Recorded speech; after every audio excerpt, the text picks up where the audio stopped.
One of the main goals of Waldorf pedagogy is to focus not only the mental capacity, but also the emotional and the spiritual.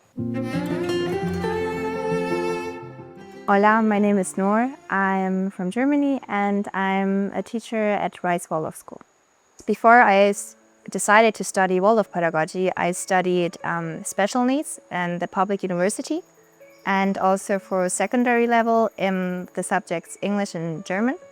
And after a while, I was a little bit disappointed by the educational system.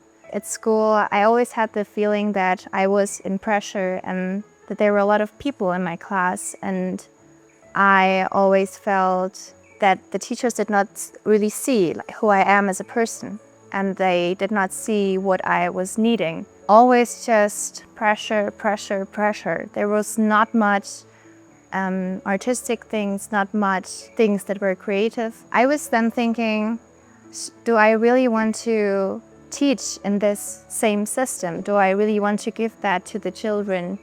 I did my bachelor's in Waldorf pedagogy and then also my master's. I just feel happy that I found this way in my studies, and that I'm now here and can really see the children and be in this beautiful environment and be able to teach. What I like most about Waldorf education is that we prepare our lessons for the individual needs of the children. So it just gives a little bit more freedom in teaching, but also for the children to not have this pressure to be like, okay, I have to learn to read in first grade. In public educational systems, it's normally that they only say, okay, this is letter A, this is letter B. So we in Waldorf, we always try to have this emotional connection. And when we introduce the letters, we introduce it through a picture. And we create this emotional connection. And then we try to get to all the senses. We try to use all the senses by doing that. Waldorf pedagogy here at RISE Waldorf School, it does not only want to give knowledge. Of course, we want to teach the children something. We give the knowledge through images and through emotions, and through this image, through this knowledge, they can make their own thinking about something. If you look around here, this classroom is so amazing. It's so open, you see the light, and when you come here in the morning, you just hear the sound of the river and the birds and the crickets. I mean, alone that, it's like the difference to other places. So RISE Waldorf School inspires to the natural environment and to the natural material which we use throughout a school day. And also you can see the whole classroom is made out of natural material with wood. The floor is made out of wood, and we use fabric which is handmade, and we create a lot of things by ourselves. We're so close to nature here. The children, they are all the day there in the nature. Sometimes when we have snack, we do it down at the river. We sit in a circle and we do our prayers, and then we eat. We want to create an environment for the child which is full of art. We do things in woodworking. We do things with watercoloring. We do knitting. We work with yarn. In first and second grade, the child needs a lot of, for all the grades, but especially in the first and second grade, the child needs a lot of movement. And we support this need of movement through a movement classroom.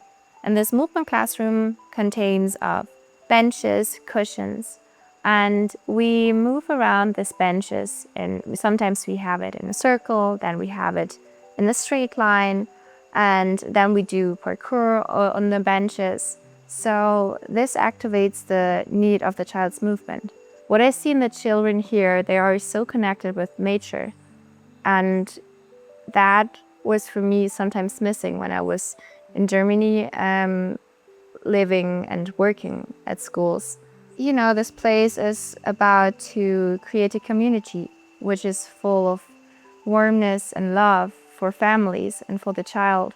I think this place is a perfect place to have a family. a few days ago, it was running, and then the children were coming to me and were asking me, oh, can we just dance in the rain? And I was like, yes, do it. I think that is like, it's a perfect childhood, just by being in nature and not having any distractions with cell phones or with any electronic devices, and just being like, also not a lot of things to play with. So just to be like in nature and be thinking about, okay, what can we do now? Should we build the fairy house? Should we build like a little village for gnomes, what my class is right now doing? And just using stones to create clay at the river, and with this clay forming figures to use it for the fairy houses. The thing is with electronic devices, they kind of take this creativity which we have away when you give it to a child in an early age. I don't say that there should never be any electronic devices used, because we're living in the society which we're living, but I think it's very important for the children to try to push it as far away or as later as it is possible.